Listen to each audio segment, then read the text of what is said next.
Donc, bonjour à tous. Donc, pourquoi avoir écrit ce livre alors que fondamentalement c'est un sujet qui a déjà été abordé plusieurs fois et qui, même si on s'en rend pas compte, est assez vieux. C'est parce que il me semblait devoir présenter d'une manière synthétique à la fois les principes philosophiques qui sont à l'œuvre aujourd'hui et qui ne sont pas forcément dits ou pas forcément conscients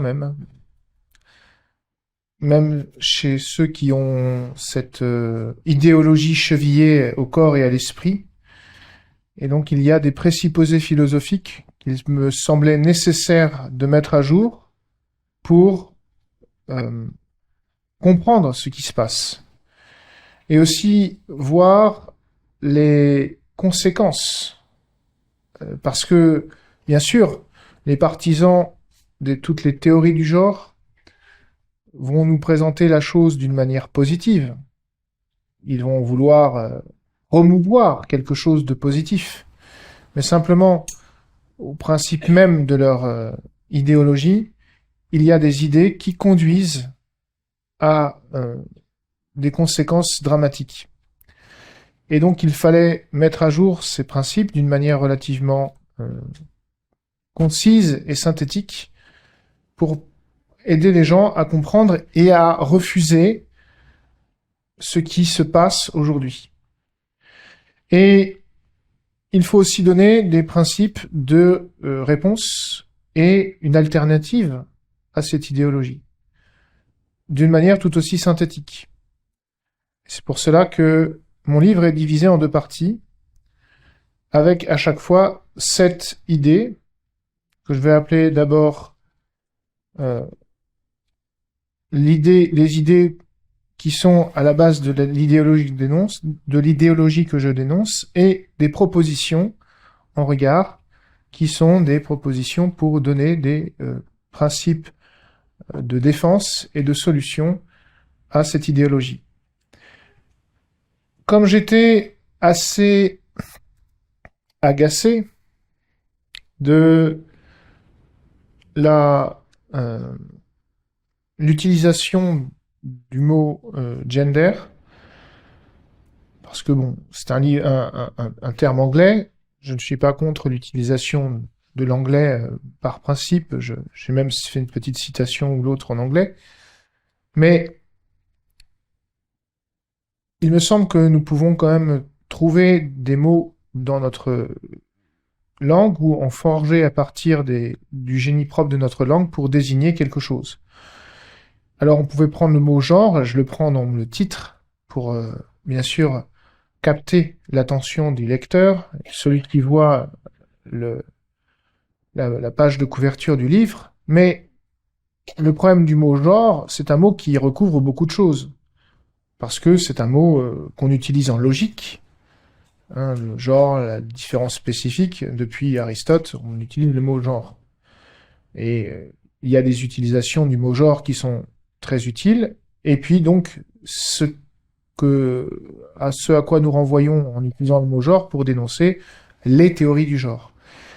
Et donc, j'ai voulu trouver un mot qui soit englobant de toutes les théories du genre parce que justement, euh, un des axes de défense à l'époque des premières expérimentations dans l'éducation nationale avait été de dire, pour défendre ces expérimentations, qu'il n'y avait pas de théorie du genre, mais des théories du genre.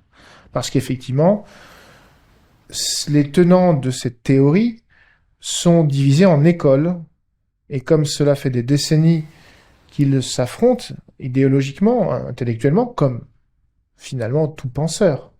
Tout penseur, euh, même au sein du catholicisme, va se classer dans une école, mais qui accepte un certain nombre de principes.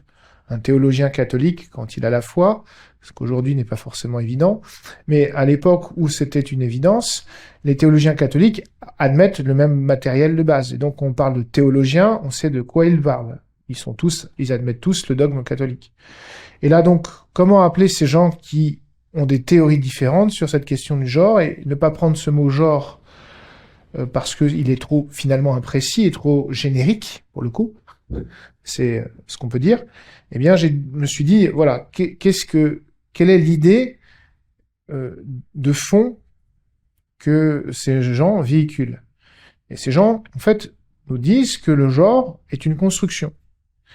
Une construction sociale, une construction intellectuelle, et que, en tant que construction, elle peut être déconstruite et reconstruite. Et donc, c'est une catégorie, le genre, qui peut être dépassée.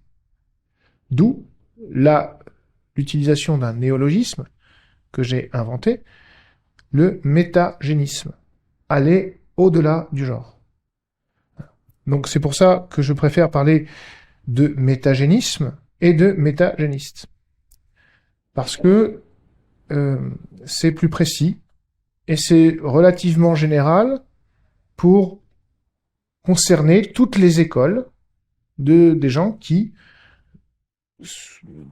s'affrontent sur des questions très techniques au sein de cette réflexion. Il faut savoir que dans l'université, ces questions-là sont présentes depuis le milieu des années 80.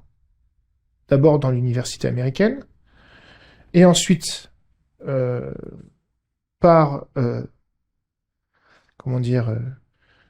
échange intellectuel, et c'est revenu en Europe, et en France en particulier, sachant que les Américains ont commencé à réfléchir sur ces catégories-là, grâce à des réflexions françaises. Hein, donc les structuralistes, Michel Foucault, sont des penseurs qui ont influencé les Américaines en particulier, parce que ce sont souvent des féministes américaines, puis des féministes françaises, qui se sont emparées de ces questions-là, avant que Bourdieu lui-même, à la fin des années 90, s'en empare, et s'intéresse à la question, et puis que cela pénètre de plus en plus les universités, en Europe, en France en particulier, et depuis la fin des années 2000, la première décennie des années 2000, c'est devenu très récurrent dans toutes les réflexions sociologiques et même philosophiques. Donc, il faut bien comprendre que la cheville ouvrière de ce que j'appelle le métagénisme, ce sont des féministes matérialistes, alors soit des néo-marxistes, soit des post-structuralistes, qui se sont posé la question d'abord de la place des sexes dans la société, et donc se sont dit, à la suite, on va dire, de Beauvoir, le sexe féminin n'est pas un donné de nature, c'est une création, donc la place du sexe féminin. Et on peut dire, mais ces gens-là nient la biologie. Et non, parce que c'est là où on arrive à une certaine subtilité, c'est que ces gens-là disent non, mais le genre, c'est la place des sexes dans la société.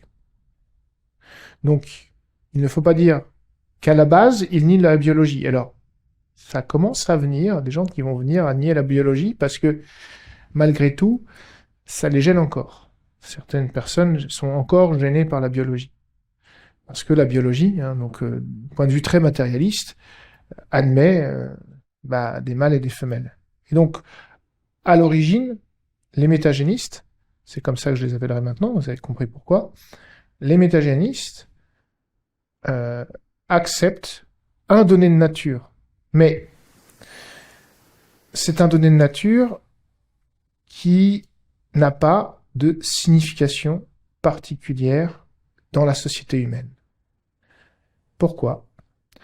Parce que, à la base de leur pensée, il y a plusieurs facteurs qui expliquent cela.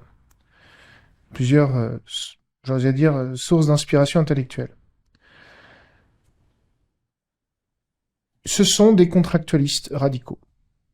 C'est-à-dire que l'idée du contrat social, c'est pas une idée nouvelle, c'est une idée qui est récurrente dans la pensée occidentale aujourd'hui, qui traverse un certain nombre de courants de pensée philosophique, politique, de philosophie politique, comme par exemple Hobbes, Locke sont tous les deux des théoriciens du contrat, mais n'ont pas tout à fait la même vision de la société politique. Rousseau, qui est vraiment grand nom de la théorie du contrat, puisqu'il a écrit un livre qui s'appelle Le contrat social, et ses pensées contractualistes sont des pensées qui partent du postulat que l'homme est né dans un état de nature et qu'à un certain moment, il est porté dans un état de société. Donc il est sorti de l'état de nature pour passer dans l'état de société. Donc ça, c'est un présupposé de philosophie politique qu'il faut admettre, qui est admis par principe. Et aujourd'hui, refuser le principe du contrat social, c'est être un grand méchant fasciste. Parce que, justement, on est des naturalistes. Qu'est-ce que ça veut dire? C'est que, à force de penser opposition entre état de nature et état contractuel, état de nature et état social, eh bien, on a fini par nier la base naturelle de l'homme et ne dire que l'homme n'existe comme homme qu'en société. Donc vous avez un animal à base humaine avant le passage en état de société, c'est d'où nous sommes venus, mais que l'humanité en tant qu'humanité n'existe que dans la société. Et que l'homme sortant de la nature prend en quelque sorte une dimension nouvelle qui n'a rien de commun avec la nature. Et c'est la base du contractualisme absolu, radical, de ces gens-là. C'est-à-dire, oui, il y a une biologie humaine, c'est un fait. C'est notre reste naturel, pré-social. Mais la place des sexes dans la société a une possibilité de construction-déconstruction à l'infini. Pourquoi? Parce que tout est social et le naturel n'est plus rien. D'accord? Donc le naturel n'a pas de signification sociale. Le naturel n'a pas de signification humaine. Il n'y a donc pas de nature humaine au sens strict. Il n'y a que des hommes qui sont rentrés en société. Il y a des êtres qui sont rentrés en société, qui sont capables de vivre sous un régime de contrat, et seulement, et ceux-là seuls, peuvent être appelés humains. C'est pas forcément dit dans toutes les publications, mais c'est c'est comme cela que les personnes que j'appelle métagénistes disent justifier leurs pensées. Je cite par exemple une féministe française qui a écrit un ouvrage qui recense tous ces articles, donc c'est une féministe matérialiste assez radicale. Elle a l'âge de ma mère, elle est née en 1941, donc elle n'est pas toute jeune, cette dame, et elle a écrit il y a 20 ans, elle a fait une synthèse de ses articles, et le tome 2 de son ouvrage synthétique, l'ouvrage s'appelle L'ennemi principal, donc c'est une marxiste, elle cherche à désigner l'ennemi étant le patriarcat, donc le pouvoir des hommes sur les femmes, c'est une féministe, donc l'ennemi principal c'est le patriarcat. Ce patriarcat, il a une structure économique, c'est une matérialiste marxiste, donc elle analyse les superstructures économiques de l'oppression, et elle a aussi une pensée sur le genre. Elle écrit cette synthèse en 2001, Penser le genre, en 2001. Et elle dit dans ce livre, au lieu de se demander ce qu'elle veut, l'humanité passe son temps à chercher l'ordre du commandant afin d'y obéir. Que veut la nature? Point d'interrogation. Et la question récurrente est toujours frustrée de réponse. D'abord parce que la nature ne peut pas nous éclairer sur le bien et le mal, qui sont des nations humaines, des valeurs et non des faits, encore moins nous les dicter, mais aussi parce que la nature ne parle pas. Donc, la nature est un monde qui est dépourvu de sens, l'homme seul met le sens dans les choses, et donc le sexe, qui est un élément biologique, la distinction mâle et femelle, qui est un élément naturel, est un élément dépourvu de sens. Seule la place des sexes dans la société, la façon dont on les définit, et la façon dont on les redéfinit en permanence, a un sens. Quelle société voulons-nous? Est-ce que nous voulons une société hiérarchique ou égalitaire? Si nous voulons une société égalitaire, il faut donc redéfinir la place des personnes dans la société, et non pas des sexes dans la société, parce que les sexes n'ont pas de signification dans la société. N'a de signification que la place qu'on veut donner aux personnes. Et alors, c'est la base de ce que j'appelle, justement... Alors, c'est une des bases. La première base, c'est l'idée numéro 1, c'est que ce sont des philosophes matérialistes. Donc, radicalement, des évolutionnistes radicaux. Je cite, dans ma première idée, un penseur qui est contre les idéologies woke, qui peuvent se rattacher aux métagénistes, mais qui donne une synthèse parfaite de l'idéologie qui gouverne nos sociétés. Une idéologie matérialiste, évolutionniste. Alors, c'est pas darwinien, il faut aller chercher, si on veut, l'inspiration philosophique chez un vieux penseur grec dont on a très peu d'extraits, mais qui influence très clairement la pensée matérialiste occidentale, qui s'appelle Héraclite. Héraclite, on ne connaît rien de son œuvre, mais, comme l'appelle Maritain, c'est une des bornes de l'erreur. Il a dit que tout était devenir. Et donc, il n'y a de nature que le devenir. Donc, tout ce qui est nature fixe n'existe pas au sens strict. Hein, une nature déterminée n'a pas d'existence au sens strict. Il n'y a que des choses évoluantes. Et c'est le sens du monde. Donc, c'est l'idée de fond, c'est celle-là. Elle n'est pas dite comme cela. Si on veut la première idée politique, c'est dire on est sorti de l'état de nature et nous sommes donc dans un état de société où finalement les sexes n'ont aucune signification, ils n'ont aucun rôle spécifique. Seule la façon dont on va vouloir définir la place des uns et des autres va avoir de l'importance.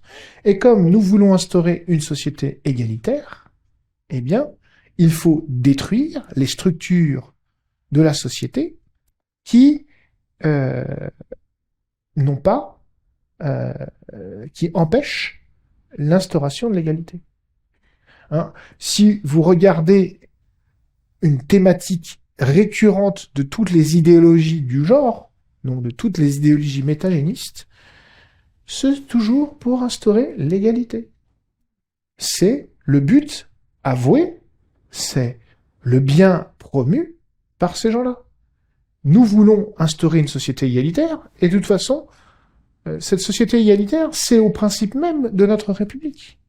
Liberté, égalité, fraternité. Alors, la liberté, on l'a peut-être instaurée, l'égalité, en fait, on n'a jamais réussi à l'instaurer dans aucune société. Finalement, c'est ce qu'ils nous disent, hein. C'est ce que je dirais ironiquement dans ma deuxième partie de mon livre. La deuxième partie de mon livre, je dis, après 150 ans de République triomphante en France, après... on attend toujours d'instaurer l'égalité, donc on y arrivera quand, à l'égalité? La soi-disant République qui instaure l'égalité n'a pas réussi. Pourquoi cette nouvelle génération de penseurs va réussir à instaurer l'égalité? Instaurera-t-elle une égalité, finalement? C'est une question qu'on peut se poser. On peut douter, réellement, de ce qu'ils aient une capacité d'instaurer une égalité parfaite, puisque leurs prédécesseurs, dont ils s'inspirent, n'ont pas réussi. Si on veut les prendre à leur propre piège, on leur dit, mais attendez, les révolutionnaires français n'ont pas réussi à instaurer l'égalité. Bon. C'est vrai qu'ils étaient assez machistes, faut reconnaître. Si vous lisez les textes conventionnels des années 1790, la femme, sa place, c'est au foyer. Ce qui doit faire un peu jaser si on fait lire les textes. Bon, le suffrage féminin, c'est 1945, donc c'est un peu tardif. Donc on peut se dire, bon, effectivement, ils n'étaient pas tout à fait fidèles, mais finalement, pourquoi les métagénistes seraient plus aptes à fonder l'égalité sous prétexte qu'ils ont compris l'essence des choses ou le monde?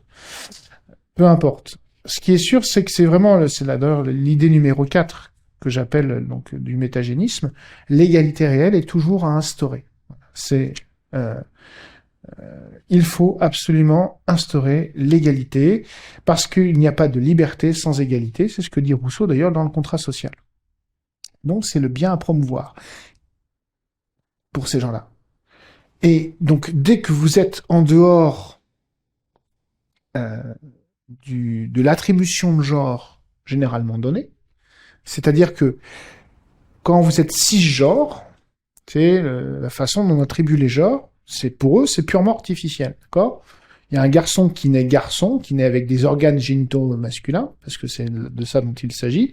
Donc un bébé qui naît avec des organes génitaux masculins, on va lui attribuer, mais pour eux c'est purement artificiel, un nom et une fonction masculine, et qu'un enfant qui naît avec des organes génitaux féminins, on va lui attribuer des organes génitaux, un nom et des fonctions propres à la construction, enfin, soi-disant la construction sociale féminine. Donc, aujourd'hui, vous avez un site, je sais pas, j'ai pas consulté récemment, mais ça s'appelle Question Sexualité. Donc, c'est un truc subventionné par l'État.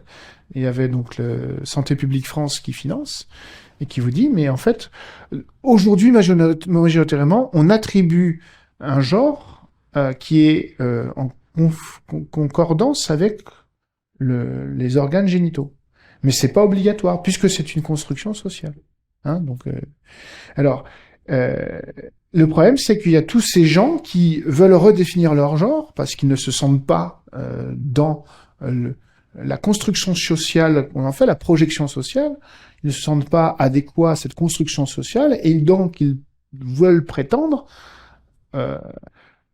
avoir une autre définition que cette construction sociale, soi-disant, supposée, et ils veulent avoir une autre définition d'eux-mêmes. Parce qu'ils veulent être des personnes qui veulent être définies selon un genre qui leur est propre, qui leur est adéquat. Alors aujourd'hui, donc il y a une dizaine d'années, Facebook avait déjà instauré à peu près 50 intitulés de genre, et aux États-Unis, vous avez un site, un wiki, qui recense plusieurs milliers d'identités de genre. Donc vous avez des gens aujourd'hui qui se définissent dans un xénogenre, un genre non humain.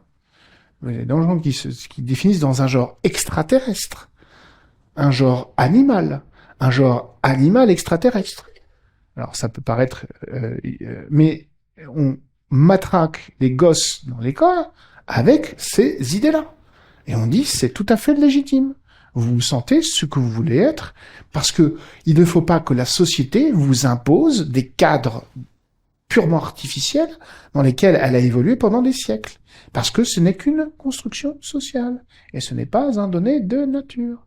Vous avez un donné de nature, et alors finalement, il va venir relativement insupportable même de parler de données de nature, parce qu'on va dire, mais en fait, non. C'est peut-être même le fait de reconnaître un donné de nature, donc il n'y a pas de masculin, de féminin. Et ça tend maintenant, enfin, le discours tend de plus en plus à aller jusque-là. Donc au début, on n'y est pas la nature, maintenant on va commencer à la nier pour dire qu'il n'y a plus que de la construction sociale. Alors, il faut abattre un ennemi. L'ennemi principal, nous disait Christine Delphi. Donc l'idée numéro 5, c'est les fonctions sociales attribuées au genre, pluriel, masquent une domination spécifique. Parce que nécessairement, à la base, on est des marxistes, hein, donc à la base de cette pensée, il y a des marxistes, mais non orthodoxes, ils sont pas sur une pensée économique fondamentale, ils sont sur une pensée des places des sexes, donc des constructions sociales, et que finalement, on ne sait pas par quel miracle, eh bien, pendant des siècles, se sont imposés les hommes, enfin les hommes qui sont, enfin ceux qu'on appelle des hommes, parce que si on veut aller jusqu'au bout de la déconstruire, enfin réanalyser chaque pensée, on est obligé de toujours dire les hommes, c'est donc parce que nous on pense, vous voyez, à un homme quoi, enfin, mais eux ils pensent l'attribution qu'on fait, à, voilà.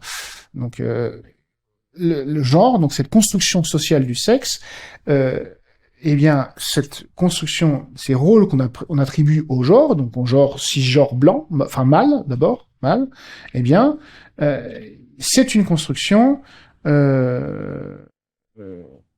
sociale et elle implique des dominations.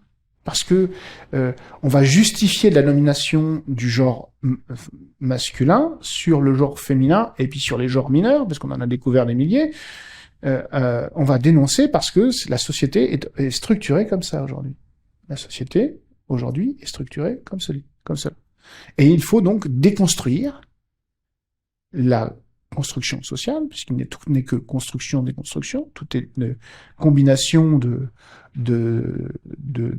concepts et d'attributions qui sont purement factices, purement adventistes dans l'esprit humain. Il faut déconstruire cela, il faut éduquer les gens à cela, il faut qu'ils apprennent à ne plus nommer les choses de cette façon-là, parce que ça perpétue des dominations, ça perpétue une inégalité, et ça, c'est insupportable. Puisqu'on est dans une société qui veut instaurer l'égalité. Donc, il s'agit de déconstruire cette société qui, aujourd'hui, en Occident, est dominée par le patriarcat blanc.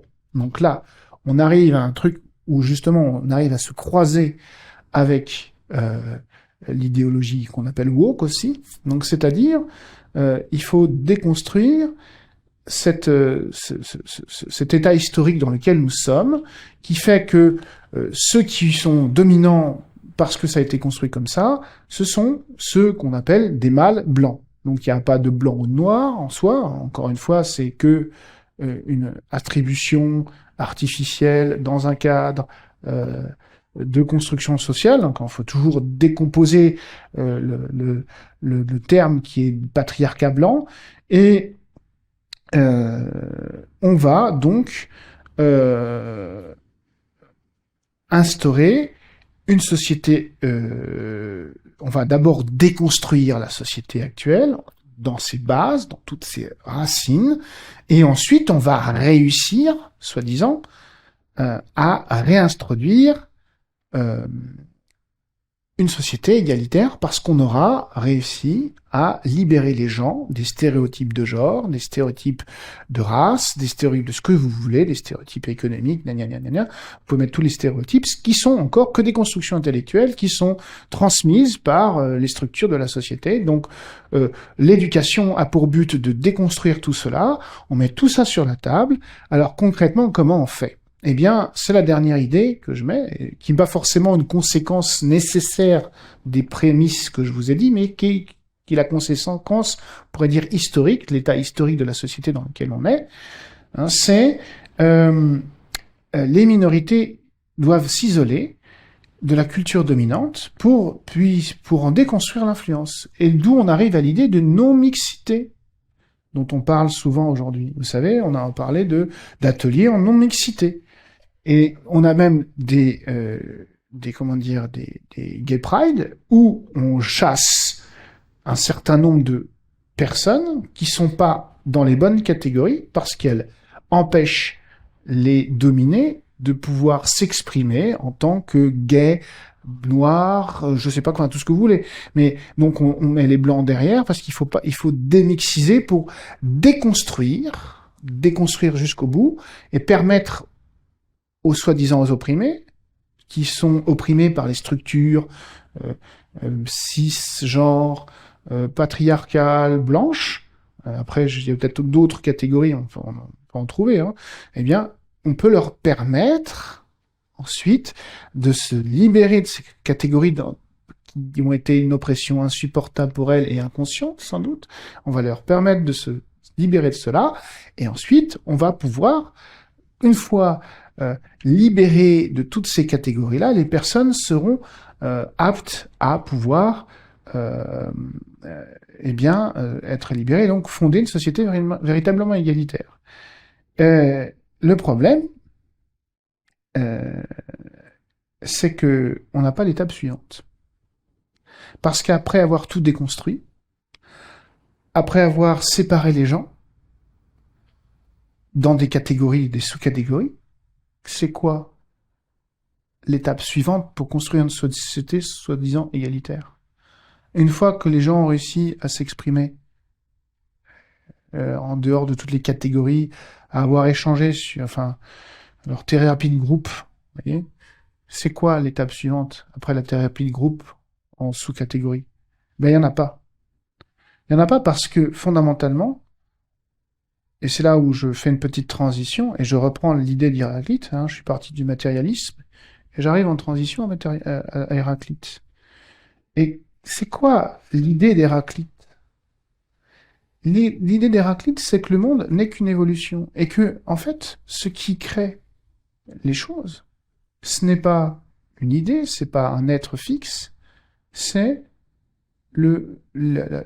permanente, le changement permanent. Et dans un des fragments qu'on a d'Héraclite, il a dit ceci: le conflit est père de tout, roi de tout. Polemos pater panton dans le grec. Hein, le conflit est père de tout. Et le problème, c'est que nous sommes dans une pensée qui pose à la base de sa réflexion une notion de conflit. Et donc, soi-disant, ils veulent nous apporter une société égalitaire, donc lisse, tranquille, où il n'y a plus de conflit. Mais en fait, fondamentalement, ce que cette pensée matérialiste, néo-marxiste, mais de moins en moins marxiste au sens économique du terme, mais cette pensée matérialiste héraclitéenne ne fait que n'apporter qu'un chaos permanent, et il n'y aura pas de structure, comment dire, stable et bénéfique pour les gens.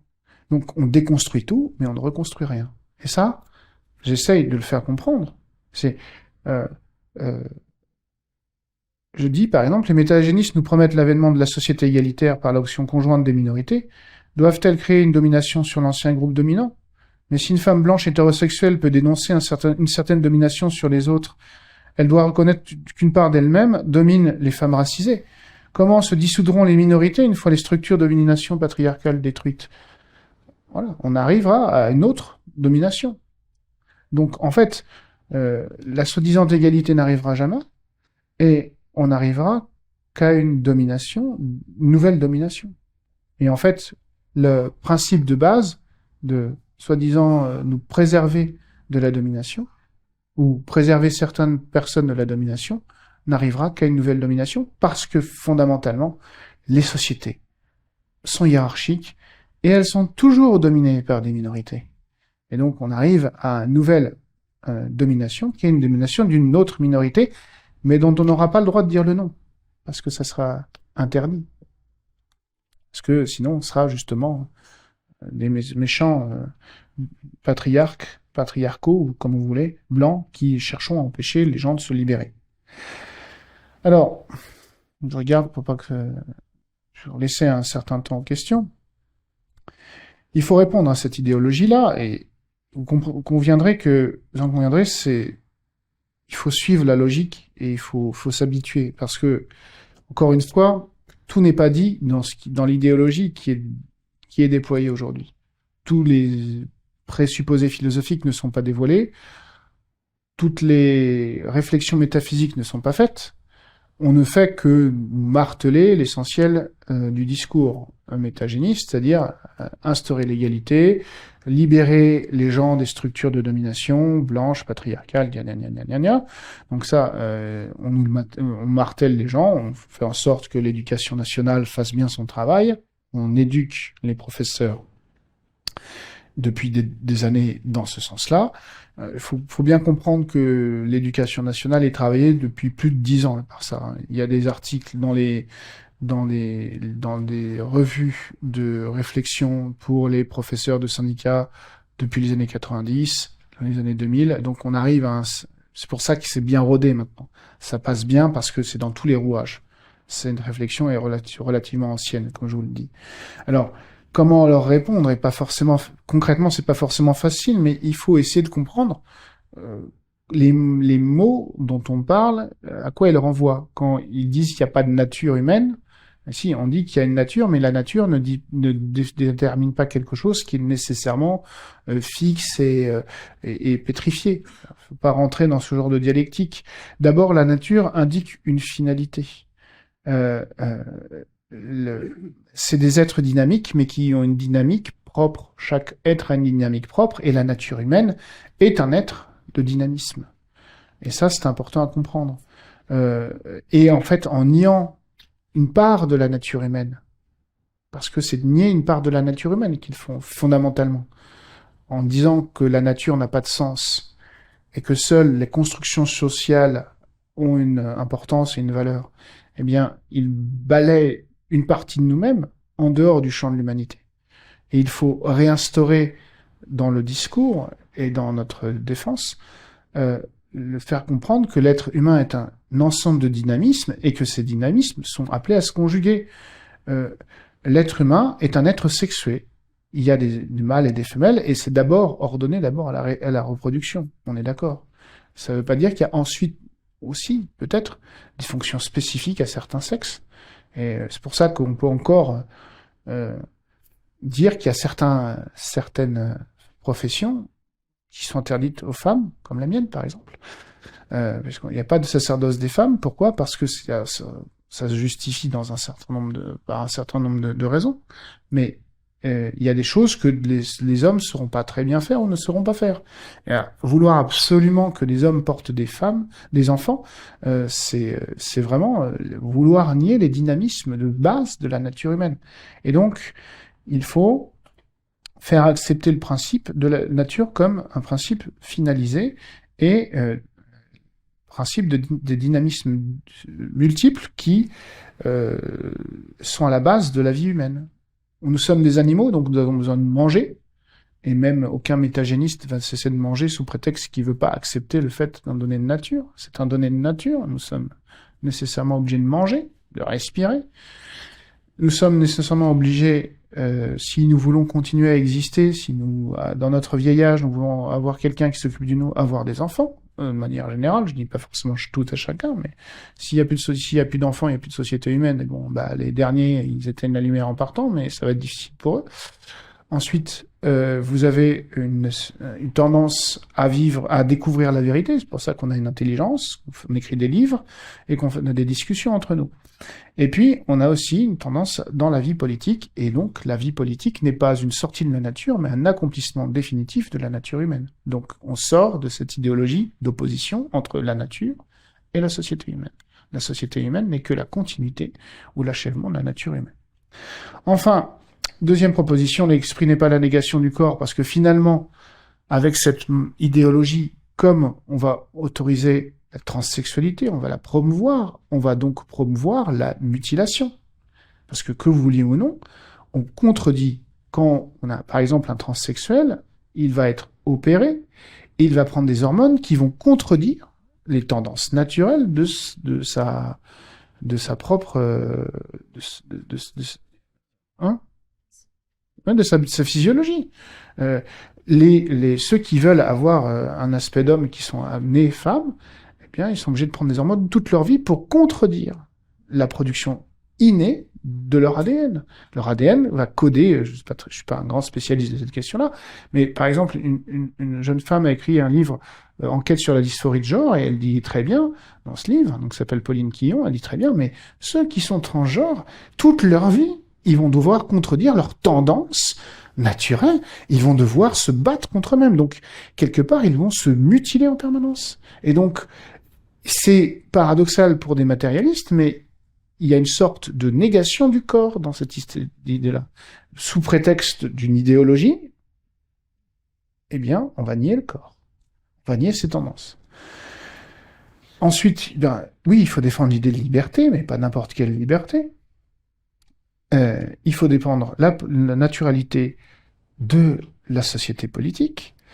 Il faut montrer que toute égalité n'est pas nécessairement juste, parce que la justice suppose d'instaurer une égalité entre les parties, mais toute égalité n'est pas également juste. Voyez, toute justice suppose une certaine égalité et équité entre les parties, mais toute égalité n'aboutit pas à la justice.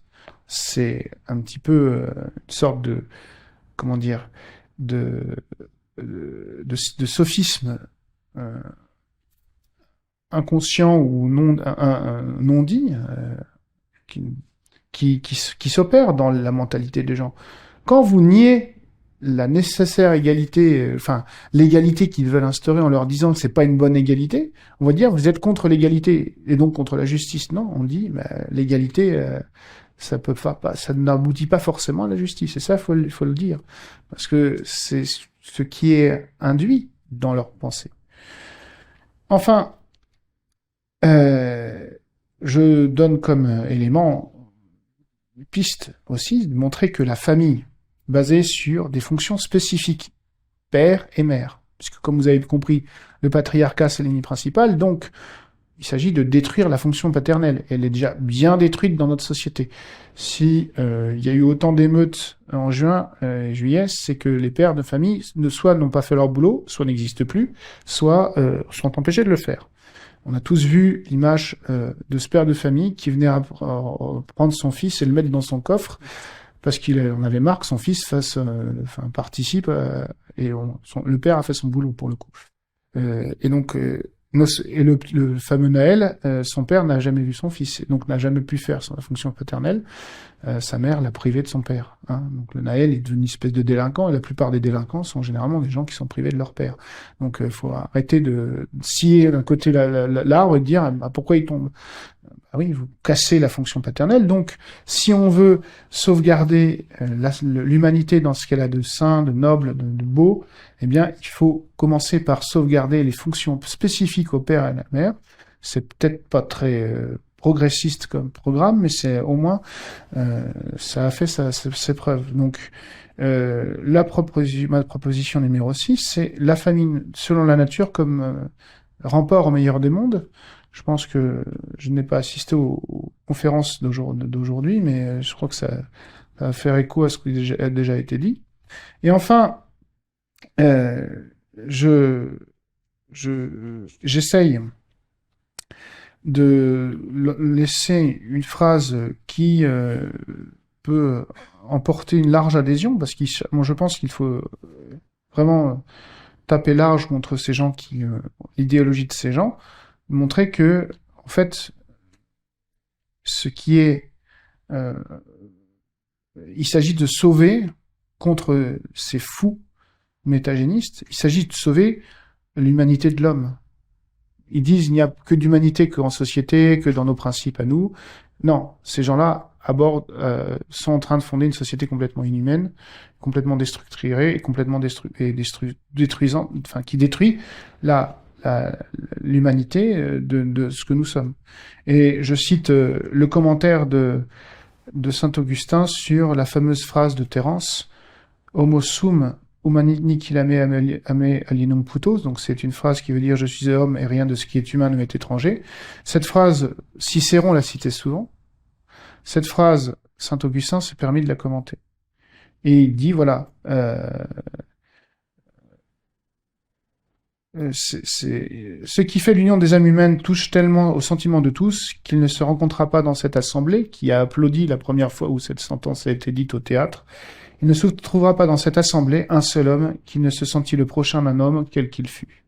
Et donc, la nécessité que nous avons de nous opposer à l'idéologie métagéniste et à ce qu'elle apporte de destructeur, de chaotique, de guerre interne à la société, eh bien, c'est cette inclinaison qui nous fait que nous aimons les gens de notre genre, les êtres humains, hein, ce qui fait notre différence spécifique par rapport aux autres animaux, notre humanité. Nous aimons l'humanité en tous les êtres humains. C'est pour cela que nous devons, de tout notre cœur, nous opposer à cette idéologie folle et comprendre comment elle est à l'œuvre et savoir la démonter, la détruire, la déconstruire. Parce qu'à la limite, utilisons les termes qu'ils utilisent contre la vérité, contre l'humanité, contre la nature, et sachons déconstruire cette folie, cet évolutionnisme radical et chaotique dans lequel nous sommes déjà plongés. Je dis que mon livre est arrivé 10 ans trop tard, ça faisait assez longtemps que j'avais découvert certains principes de cette idéologie. Depuis 2013, où on a parlé beaucoup en masse des APCD de l'égalité, ils ont fait du chemin, parce qu'ils ont fait plus ou moins marche in arrière, mais ils ont continué à appliquer le système. Et aujourd'hui, on a plein de jeunes qui se définissent dans un genre nouveau, parce qu'ils ont été incités durant leur petite enfance, durant leur adolescence, et maintenant ce sont des jeunes adultes, et ils sont déjà complètement lobotomisés dans ce sens-là.